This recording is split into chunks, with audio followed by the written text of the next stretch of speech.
Salut à vous et bienvenue sur Wakash, la chaîne sans censurage. Aujourd'hui, nous allons parler de Raw, de SmackDown, en passant par NXT. Tout simplement parce que ce sont les shows de la première année 2026. Donc on va décortiquer ça. Allez, jingle.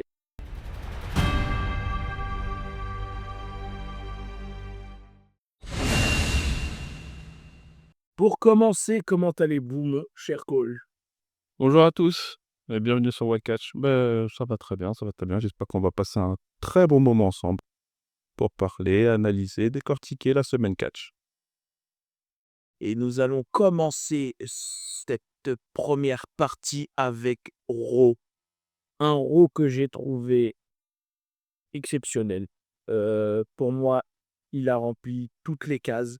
Je dirais presque toutes les cases. Dans le sens où, si on doit lui donner une note globale sur 5, je lui donnerais 4.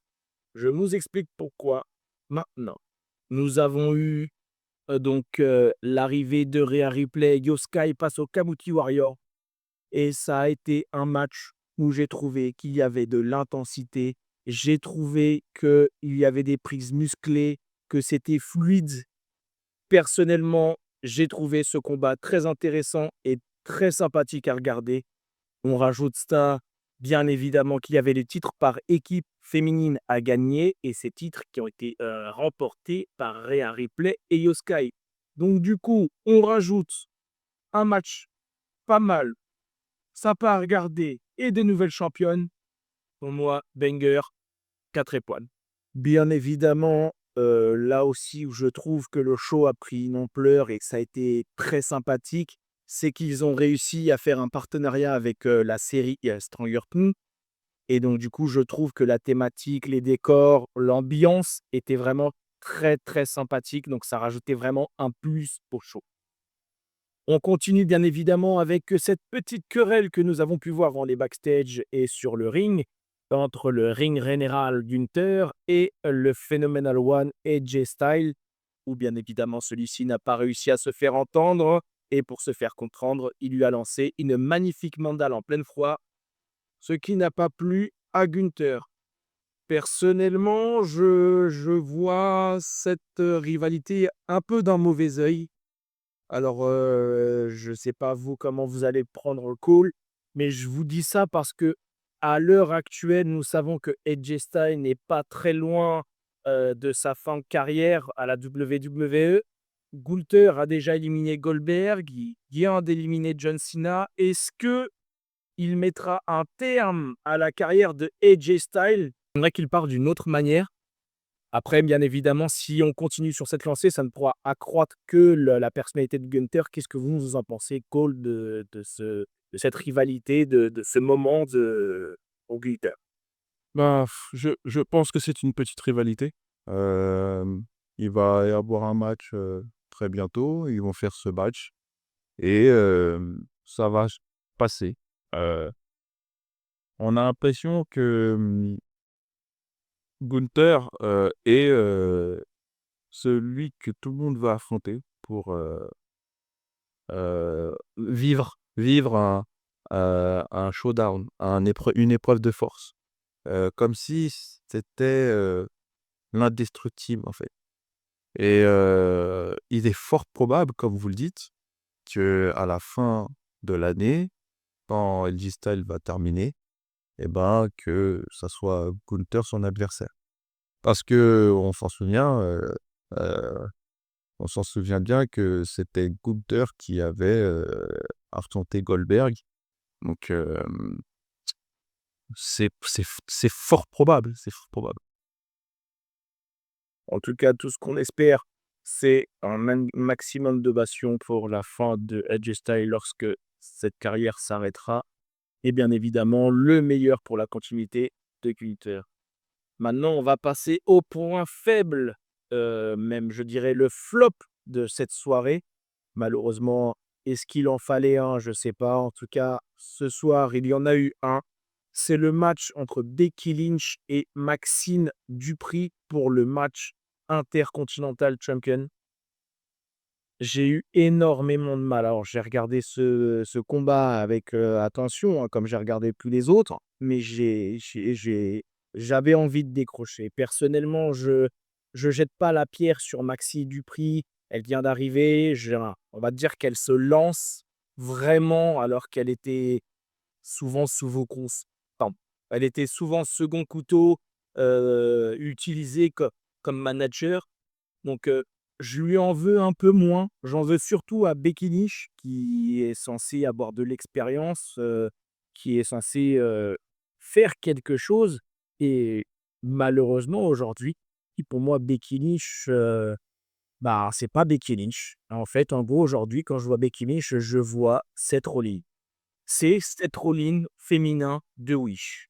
Elle a plus ou moins les mêmes gimmicks, elle se fringue plus ou moins pareil. Alors OK, il peut y avoir un phénomène de mode, tout ce que vous voulez, mais aujourd'hui, je vois Becky Lynch, je vois Seth Rollins.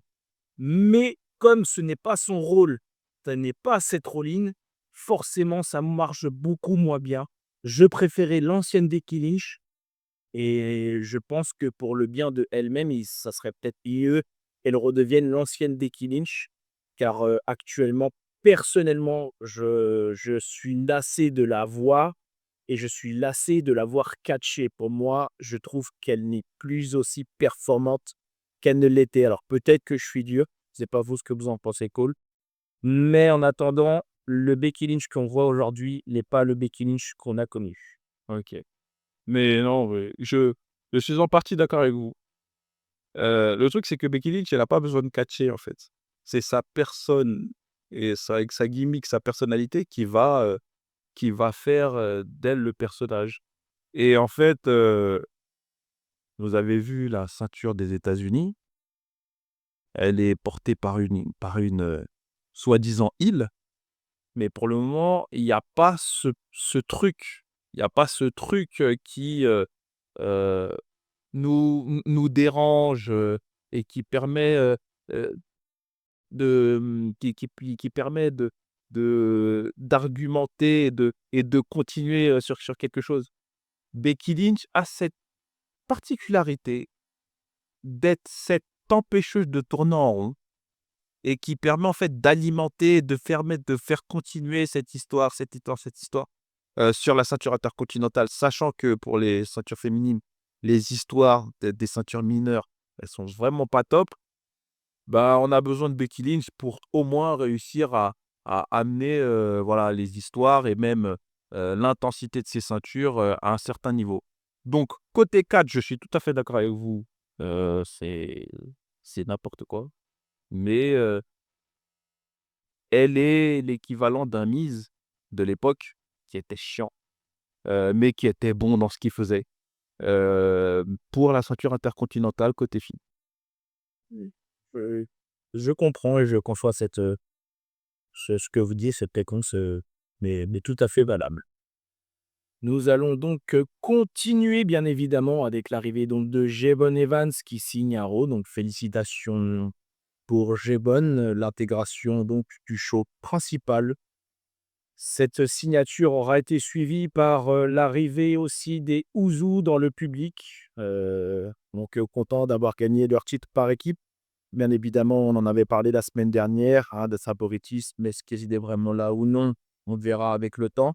En attendant, bon, je suis quand même content pour Jimmy parce que bon, lui aussi méritait d'avoir quelque chose, hein. Il a fait partie de ces personnes qui ont porté la WWE lorsqu'elle allait mal. Donc, pourquoi avoir récompensé que Jay?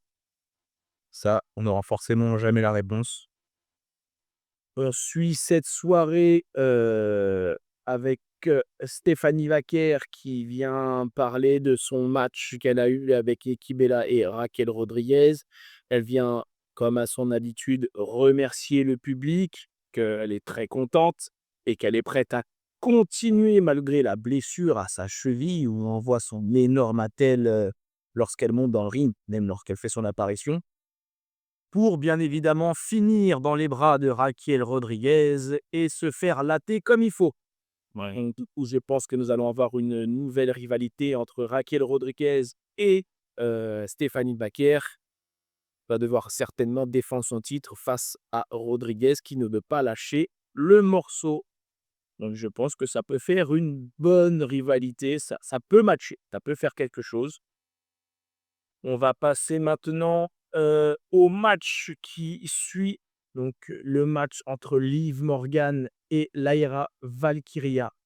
Je peux vous garantir, alors c'est ma perception des choses, peut-être que les gens seront d'accord ou pas d'accord, mais ce match valait 100 fois plus que le match Maxime Dupri, face à Becky Lynch, alors qu'il n'y avait aucun enjeu. Pareil, je vais radoter, il y avait une intensité, une fluidité, c'était remarquable. Tout était bien enchaîné, il y avait un bon enchaînement, tout était propre, fluide. Ce match-là, il n'a pas duré longtemps dans la durée, mais il aura été très impactant et franchement, j'ai apprécié le regarder et ce match-là, on y aurait mis un titre. Personnellement, il aurait été incroyable. Donc franchement, félicitations à Liz Morgan et Lyra Valkyria qui, franchement, pour moi, ils ont fait un match super et j'ai beaucoup apprécié le regarder. Sans plus attendre, on nous a parlé du main event de la soirée. CM Punk face à Bron Breakker. Je vais pas vous mentir, j'ai eu un petit peu de mal au début, mais après, avec les rebondissements et comment tout ça, ça s'est produit, j'ai vraiment fini par apprécier. Le suspense était là. Donc pour moi, personnellement, encore une fois, ça a été un Raw. Il a été pas mal riche en rebondissements. Il y a eu beaucoup de fluidité et d'impact et j'ai beaucoup apprécié. On va passer rapidement, sur le show de NXT qui, pour moi, aura pas super bien commencé. Un peu compliqué, j'ai envie de dire, notamment avec le match, Thea Hales face à Blake Monroe qui n'aura finalement pas eu lieu parce que celle-ci s'est vue plus ou moins disqualifiée parce qu'elle l'a attaquée aux abords du ring. Enfin, très compliqué. Est-ce qu'il lui fallait commencer comme ça? Je ne sais pas. Du coup, on aura suivi tout de suite avec Ricky Sayes, qui parle bien évidemment du fait que je pense que c'est lui qui va tenir la NXT, qui pense que c'est lui qui sera donc l'affiche de la NXT, ce qui n'est possiblement pas faux avec l'énorme départ qu'il y a eu, enfin, tous ces départs qu'il y a eu, on s'en Trick Williams, Jevon Evans et bien d'autres. Nous avons donc eu juste après un match entre Tatum Paxley face à Easy Dame. Donc Tatum Paxley qui remporte son match, un match qui enfin une storyline entre guillemets, une rivalité pour moi qui prend fin. Donc il n'a pas grand-chose à dire sur ce match. Il s'est déroulé comme il a dû se dérouler. Personnellement, il a été mieux que Maxime Dupri et Becky Lynch. Donc si je devais voir une note sur 5, je leur aurais mis 3. Après, ça reste encore à travailler parce que c'était pas le match ascendant. Par contre, en revanche, il y a eu Jessie James face à Kendall Gray et ce match-là, il était incroyable. Elle a montré une façon de catcher, j'ai apprécié. Il était riche et du coup, personnellement, si jamais vous ne l'avez pas vu, jetez un petit coup d'œil rapidement ou pas, voir à peu près qu'est-ce que ça donne et si vous êtes d'accord ou non. Ensuite, il y a quelque chose pour laquelle j'ai pas été super fan, c'est Thea Hale, donc qui était blessée à cause de Blake Monroe, pardon. Et donc du coup, elle a quand même voulu faire son Open Challenge. Elle l'a lancé alors qu'elle était blessée et finalement la première à réussi à avoir réussi, pardon, à être entrée sur le ring, c'est Easy Dane, elle qui avait perdu déjà en début de soirée face, à Tatum. J'aurais préféré, une autre catcheuse. Là, j'ai juste envie de dire, j'avais l'impression qu'il manquait du monde, donc du coup, il y avait que 4 personnes, donc voilà. Donc c'est un peu dommage parce que forcément Easy Dane remporte, le titre, American. Donc félicitations à elle, mais je trouve que ça a dénaturisé un peu la chose. J'aurais préféré voir autre chose. On a bien évidemment Joe Hendry qui veut absolument ça, son match, pardon, sa revanche face à John Lennox. Bien évidemment, on sait que Joe Hendry, super guitariste, s'est fait latter, ce soir-là, donc il veut son match, il veut se venger. Donc, il aura normalement son match la semaine prochaine. Et le point le plus important de la soirée, c'est Obafemi qui remporte son match face au champion X Division. Et après avoir remporté son match donc pour le titre face à Leo Slater, Obafemi, contre toute attente, a posé son titre. Cole, pour vous, est-ce que c'est un signe? Est-ce que ça veut dire officiellement que Obafemi fait partie de SmackDown? On ne sait pas forcément s'il fait partie de SmackDown, mais on voit énormément de vidéos promo dans les 2 shows, que ce soit Raw ou SmackDown. Mais c'est sûr qu'il ne soit plus à NXT.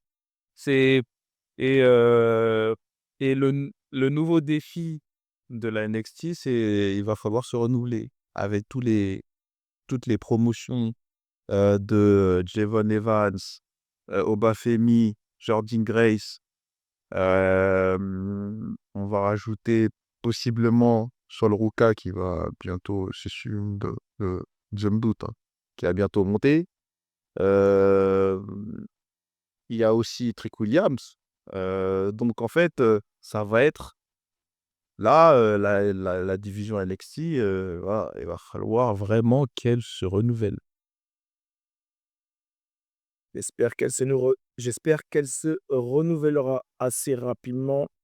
Car bon, malgré quelques bons matchs que la NXT a pu nous offrir, je trouve que ça restait quand même assez léger. Ça aurait pu être beaucoup mieux, surtout en cette début d'année. Donc pour le moment, Raw en la première place de ce petit classement de show entre NXT et SmackDown, même si je pense qu'il n'y a pas réellement de débat, hein. On sait tous que Raw est le show numéro 1 et que SmackDown 2 et NXT 3. Après, bien évidemment, les fans de SmackDown diront que non, mais ça, ce sont les fans. Nous allons donc passer à ce fameux SmackDown, quand on parle du louche. Et vous en avez pensé quoi, mon cher coach de ce SmackDown? Heu, un SmackDown assez bien, en donc avec aussi un match en main event pour la ceinture undisputed de la WWE. Hem, sincèrement, ils sont en train de se consolider. Ils sont en train de faire arriver plusieurs personnes, par exemple Trick Williams, qui, vient avec, la promotion, sa promotion et commence à directement s'imposer, dans le roster. Il y a aussi l'arrivée de Jordan Gray qui signe. Il signe, pour, le show bleu, et qui fait un premier match face à Alba Fire et qui le remporte. Donc en fait, heu, voilà, je donne ces 2 premiers matchs pour, en fait, juste démontrer qu'ils essayent pour ce début d'année, de reconstituer, un noyau dur pour avec des prétendants et on l'avait vu la semaine précédente avec Matt Cardona, ancien Zack Ryder, pour dire que SmackDown, il va y avoir ces protagonistes-là et il va y avoir ça va vraiment graviter autour de ça. Mais c'était vraiment pour dire en globalité, ils sont en train vraiment de se mettre, de de de d'intégrer des personnes, ils les font combattre directement et en fait, ce noyau dur va permettre de dire: «Voici la division de SmackDown et voici ce qui va se passer». Alors, je suis assez d'accord sur certains points, même une bonne partie des points. Bien évidemment, comme vous l'avez expliqué, Trix Williams qui fait ses promos et qui ne s'arrête pas là. Il était déjà passé, comme vous l'avez dit, avec Sami Zayn et vendredi soir, donc avec Randy Orton. Bien évidemment, le Miz a voulu venir aussi, ça s'est pas passé comme prévu. Il a donc bien évidemment, comme vous l'avez dit, eu son match face à Ray Phoenix, pardon, qui a remporté. Donc du coup, tout ce qu'on peut dire pour, Trix Williams et Jordan Grace, c'est, ben, qu'ils réussissent à rentrer comme il faut et comme ils le peuvent et à s'intégrer le mieux possible dans ce show principal. Pour ma part, le show bleu aura été bien, mais j'ai été déçu. J'ai été déçu tout simplement parce que le match Julia face à Alexia Bliss, heu, il a répondu à aucune attente. Je suis désolé, hein. Alors il reste mieux que certains matchs. Il est pas si mal en soi, mais encore une fois, il y a cette fameuse rivalité, avec les équipes, Nia Jax, Ashley Legend, Alexia Bliss, Charlotte Flair, mais on sent que cette rivalité tag team n'est pas encore terminée. Nia Jax et Ashley Legend vont me profiter parce que Charlotte Flair n'est pas là et là. Au revoir. Donc, le fait qu'Alexa Bliss remporte le titre des États-Unis, ça aurait pu éventuellement, arrêter une tag team et donc du coup, pu voir, heu, on aurait enfin pu voir un match pour le titre, champion du monde, féminine obtenu par Jade Cargill, ce qui n'est toujours pas le cas. Qu'est-ce que vous pensez de Jade Cargill qui est aux arrêts avec le titre pour le moment, mon cher Cole? Hem, Franchement, c'est un petit peu bizarre. On a du mal à comprendre pourquoi ça se passe comme ça, pourquoi ils font ça. Comme si en fait depuis le départ de Naomi, ils ont dit: «Bon vite, il faut qu'on trouve une solution. Bon, Jade Cargill, tu vas devenir la nouvelle, championne. Allez, prends la ceinture» et après maintenant ils sont là: «Ah mince, toutes les grosses têtes en fait elles sont à Raw» et en fait comme ils ont mis toutes les les les les, les catcheuses qui ne sont pas censées être en tag team ils les ont mis en tag team. En gros, ils se sont dit: «Mais en fait, on va mettre qui en opposition à Jet Cargill?» Et ils sont en train de traîner, de traîner, de traîner. Là, l'arrivée de Jordynne Grace va peut-être permettre une trame de plusieurs semaines face à Jet Cargill. Ça va permettre, mais on avait l'impression que Jet Cargill championne, c'était pas prévu et depuis Tiffany Stratton, on la voit plus donc peut-être que Tiffany Stratton et je dis bien peut-être, fera un Tiffy Time, une apparition au Royal Rumble pour revenir dire: «Ouais, il veut revenir pour la ceinture, pour, choisir la ceinture, undisputed de la WWE, pour, WrestleMania». C'est possible de la faire disparaître aussi longtemps pour qu'en fait elle réapparaît, par rapport à ça. Je suis d'accord. En attendant, comme vous l'avez dit, on aurait aimé voir une championne un peu plus active. Nous allons donc continuer encore une fois avec un match qui n'a aucun sens pour moi, tout simplement les Wyatt Six face à la MFT. Ils auraient tout simplement pu nous teaser un match pour les titres. On a des champions qui sont aux arrêts, on ne sait pas pourquoi, ils ont carrément disparu, des équipes qui n'existent plus, on ne sait pas où elles sont alors qu'il y en avait.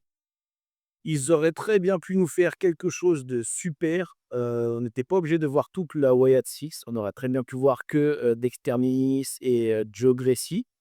Non, il a fallu nous mettre un human match tag team, donc la MFT contre les Wyatt Six. Le match en lui-même, bon, voilà, j'ai pas grand-chose à dire. Je pense que même j'ai tellement peu de choses à dire sur ce match, que je vais m'en arrêter là. Nous allons donc continuer sur un match qui opposera Carmelo Hayes à Shinsuke Nakamura. Shinsuke Nakamura qui aura répondu à l'Open Challenge de Carmelo Hayes. Shinsuke Nakamura qui aura été très violent sur la jambe de Carmelo Hayes. Et bien évidemment qui n'aura pas remporté ce titre. Carmelo Hayes qui a l'habitude d'affronter, des «outflyers» entre guillemets, des catcheurs qui ont plus ou moins la même spécificité que lui. Ça l'a changé donc d'affronter Shinsuke Nakamura. Pour son plus grand bonheur, il a quand même réussi à s'en défaire et à remporter, la victoire et conserver son titre. avec une belle poignée de main à la fin. Donc c'est une belle victoire pour Carmelo Hayes, mais sera-t-il blessé ou non pour les prochains événements? Ça reste à voir. Donc tiens, juste petite précision aussi, dans la soirée, Carmelo Hayes qui a croisé son ami Elijah Dragunov, qui lui a dit qu'il allait parler avec Nick Adlis parce qu'il avait d'autres projets. Et ce projet n'est tout simple que le tournoi qui aura lieu afin de donner la chance à une personne qui sera challenger numéro 1 pour le titre WWE. Et bien évidemment, le titre WWE Undisputed qui aura été mis en jeu ce soir-là contre Drew McIntyre. C'est un match qui est pas mal, qui est intéressant. Il y a eu de belles choses. Je peux pas jeter la pierre en disant qu'il a été bof. Je peux pas dire qu'il était mauvais ou autre. C'était un très bon match. Il aurait pu être encore mieux. Malheureusement, la stipulation du match, j'avais l'impression d'avoir déjà de scénarios dans les mains. Je savais plus ou moins déjà ce qui allait se passer. Euh, Encore une fois, bon, il y a eu quelques petites erreurs. Je m'attendais à ce que Cody Rhodes remporte de premier, vu qu'il était un petit peu énervé face à Drew McIntyre. Ch Pour moi, il l'aurait remporté. Ça s'est passé un petit peu différemment, mais dans la globalité, il aura été bien. Vous, qu'est-ce que vous pensez de ce match Cole? Surtout, qu'est-ce que vous pensez de cette victoire de Drew McIntyre, champion de WWE? Bah, ça fait du bien, pas parce que en fait, Cody Rhodes, ça faisait longtemps qu'il avait la ceinture, pourquoi tout le temps Cody Rhodes et cetera et cetera. Non, en fait, c'est bien pour Drew McIntyre parce que plusieurs fois et on avait vu un récapitulatif, il s'est fait avoir en fait. Il s'est fait avoir plusieurs fois.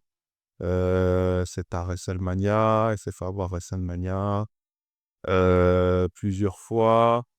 CM Punk lui a vraiment, pas facilité la tâche. Il vous devait la gagner face à Roman Reigns, à Clash and the Castle, donc au Pays de Galles, si je ne dis pas de bêtises. Et en fait, il l'a perdu parce que en fait enfin, il l'a pas gagné parce qu'en fait, Solo Sikoa avait intervenu, sur l'arbitre. Donc en fait, plusieurs fois, il avait été floué, et là, enfin, il l'a eu. Le match en lui-même, j'ai bien aimé. Honnêtement, je suis vraiment resté concentré sur ce match parce que je me disais que comment ça allait se dérouler. Bien évidemment, ça aurait été c'était évident que s'il y a 3 manches, faire un 2-0, ça aurait été chiant. Ça aurait été chiant parce que la cage ne serait pas, descendue et on savait que le match en cage, il aurait été très bien et là, on savait. Donc 1-1, balle au centre et celui qui gagne la dernière manche, la remporte. Donc voilà, il fallait qu'il y ait un 1-1. Et pour la fin, je m'attendais pas à ce que Jacob Patou intervienne. Je pensais qu'il allait intervenir sur Drew McIntyre et c'est ce qu'il a fait, hein. Il a intervenu, sur Drew McIntyre en l'attaquant et Cody Rhodes, on lui a rien demandé. Au lieu de laisser, ça tranquille et se voir que Drew McIntyre se faire tabasser, il intervient, il attaque Jacob Patou. Bon, bah, Jacob Patou, voilà, il a dit, «Qu'est-ce que tu fais à Cody Rhodes?» et il l'a attaqué. Pendant ce temps-là, bah, Drew McIntyre s'échappe de la cage et devient champion du monde. Drew McIntyre, on voit son physique comment il est. Il est mastoc, il est costaud, il est super fort, il est digne d'être un champion du monde. Mais il peut utiliser cette gimmick de gagner par malice durant les prochaines semaines, les prochains mois et peut-être que hem, ça permettra, d'amplifier, d'argumenter son règne de champion. De gagner avec, de la malice et pas forcément avec, on va dire, sa force brute. Parce qu'on sait qu'il est capable, hein. Donc très content pour lui. Tout à fait. Je reste, cela dit, très content de sa victoire. Et bien évidemment, une partie de moi aurait préféré qu'il l'emporte en faisant le trombé sur Cody Rhodes ou en s'échappant de la cage, ce qui aurait, heu, validé sa victoire alors que là, elle est un petit peu controversée. Après bon, ça ouvrira peut-être des opportunités sur des prochaines rivalités ou autres. En tout cas, en attendant, pour ce début d'année, Raw aura fait un bon début, d'année 2026, donc avec un premier show qui se sera déroulé très, très bien. Après pour NXT et SmackDown, personnellement, je trouve qu'ils ont encore quelques progrès à faire, on va dire, si je puis dire, hein. C'est pas forcément le bon terme employé, mais il va falloir qu'ils nous trouvent, d'autres choses pour, plus nous captiver. Mais sur ces bonnes paroles, sur la victoire de Drew McIntyre, eh bien, je vous dis ciao, ciao et à plus. Salut!